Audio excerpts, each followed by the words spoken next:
hamil nggak sih? Saya pakai senter, saya liatin, iya kok ini garis 2 gitu.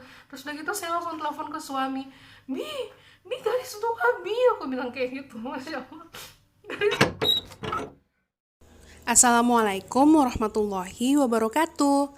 Selamat datang di channel Bunaya Mikdad.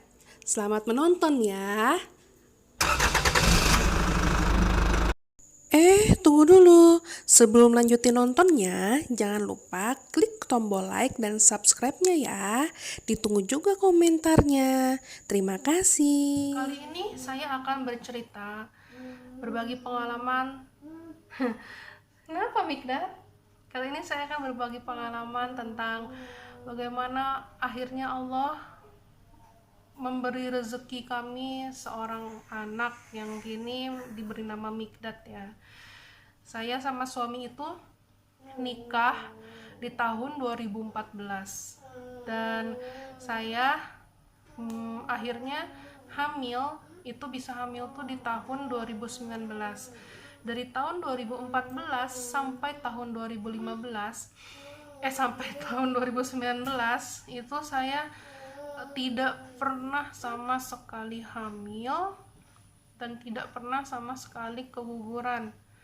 Baru sekali-kalinya Allah memberi saya rezeki di tahun 2019.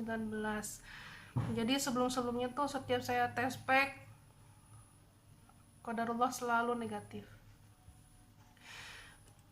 uh, Kalau dari keluarga, kalau dari kawan, kalau dari tetangga, pokoknya orang-orang sekitar lah, itu alhamdulillahnya nggak terlalu julid ya, alhamdulillahnya nggak terlalu ikut campur urusan kami tentang seorang anak. Paling-paling juga kalau nanya udah hamil belum, terus udah kayak gitu, udah pernah ke dokter, nanyalah apa-apa aja sih yang kami udah lakukan. Lalu setelah itu mereka memberi saran, kayak gini loh bagusnya, kayak gini loh bagusnya, terus ngasih pengalaman lah. Ada loh dulu kawan kami yang nikahnya bla bla bla kayak gitulah, tapi alhamdulillah nggak ada yang nyinyir atau jauhin. Cuma ya dalam hati kami sedih gitu ya, sedih karena banyak kali tetangga-tetangga atau saudara atau kawan yang dia nikah lebih baru dari kami tapi udah dikasih rezeki anak sama Allah. Bahkan dalam rentang 5 tahun itu tuh banyak yang anaknya udah lebih dari satu kayak gitu, termasuk ipar kami, ipar saya ya, berarti adik kandungnya Abi, adik kandungnya suamiku. Itu adiknya yang pertama dalam rentang waktu kami nikah itu udah nambah 2 anak. Ada lagi adiknya yang terakhir itu kan nikahnya 1 tahun yang sama kami, dia udah punya 2 anak, sedangkan kami 1 anak pun belum ada kayak gitu.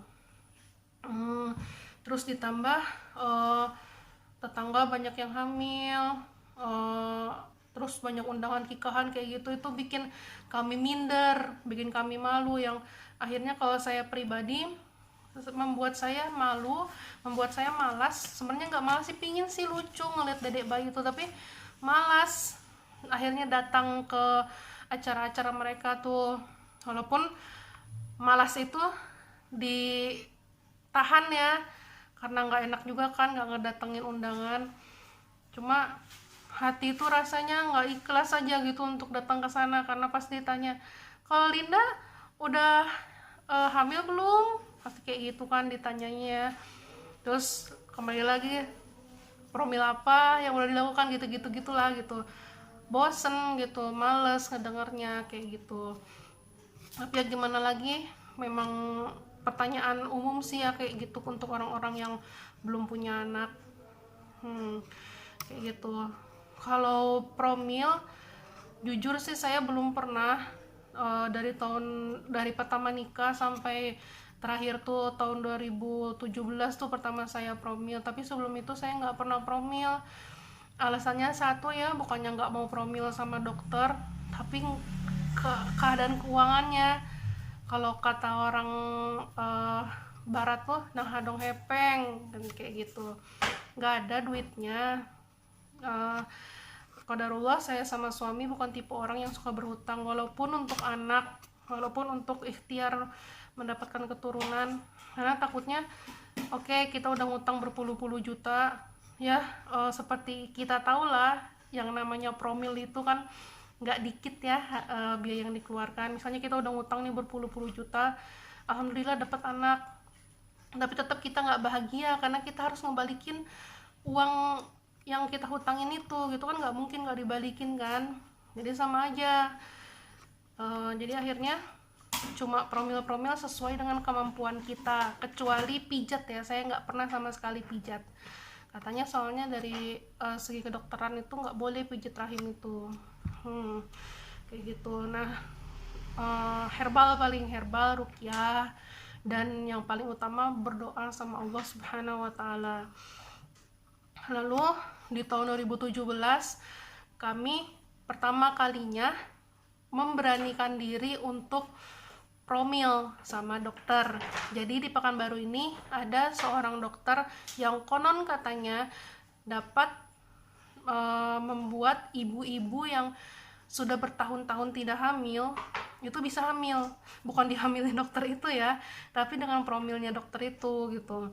Mungkin orang-orang di Pekanbaru tahulah siapa dia, cuma beberapa orang juga nggak suka sama beliau karena satu dan lain hal.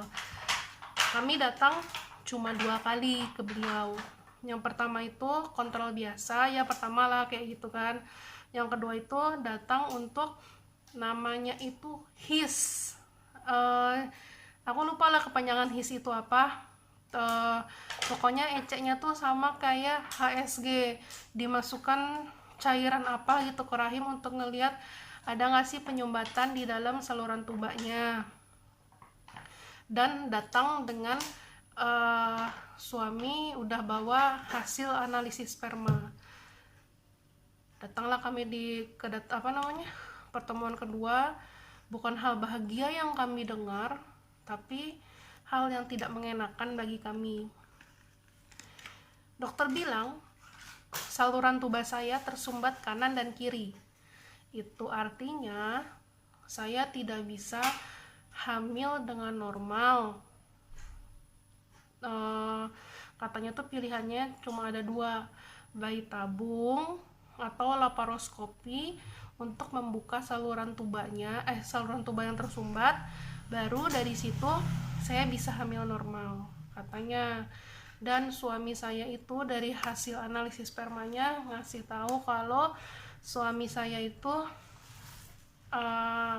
oligospermatozoa atau apa, maaf ya namanya kalau salah karena lupa, udah dari tahun 2017 soalnya. Kayak gitulah, yang artinya tuh spermanya tuh sedikit, nggak cukup untuk membuahi, kayak gitu. Dah, gimana nggak sedih sih gitu. Oh ternyata ini selama ini yang bikin kami nggak punya anak itu kan gitu. Cuma karena keterbatasan biayanya kami nggak ngelanjutin pengobatannya. Bayi tabung berapa sih, seperti kita tahu kan harganya, biayanya. Laparoskopi juga berapa sih biayanya gitu kan. Lagian saya sama suami benar-benar belum terima hasil dari hasil dari dokter itu gitu. Saya sama-sama tuh yakin salah nih, walaupun mungkin ternyata benar, tapi saya dan suami sama-sama meyakinkan diri kalau hasil dari dokter tadi itu salah.